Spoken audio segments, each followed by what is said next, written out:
এক একদিন ঘুম ভাঙলে আচমকা মনে হয় এখন সন্ধে না সকাল। এটা কোন দেশ? এই কার বালিশে আমার মাথা? কিংবা বালিশটা আমার হলেও মাথাটা কার? এক একদিন মনে হয় দুনিয়ায় আমার একজনও চেনা মানুষ নেই। অচেনা লোকেরা আর চোখে তাকিয়ে চলে যায়। কোথায় যেন একটা সেতু ভেঙে পড়েছে, কিন্তু আমার তো কোনো নদী নেই। কারুর কান্না শুনলে মনে হয় আমি সেজন্য দায়ী। অথচ কি অপরাধ করেছি জানি না। বাতাস আর বকুল গাছের শাখায় কী সব কথা কানাকানি হয়। সারবদ্ধ পিঁপড়েরা হঠাৎ থমকে দাঁড়িয়ে উল্টো দিকে ফেরে। কোনো দিঘির বুক জলে চোখ বুজে দাঁড়িয়ে আছে এক নারী।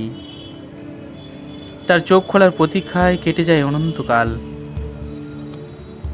একদিন হাওয়ায় অজস্র পাখির মতন উড়তে থাকে চিঠি, তার একটাও আমার জন্য নয়।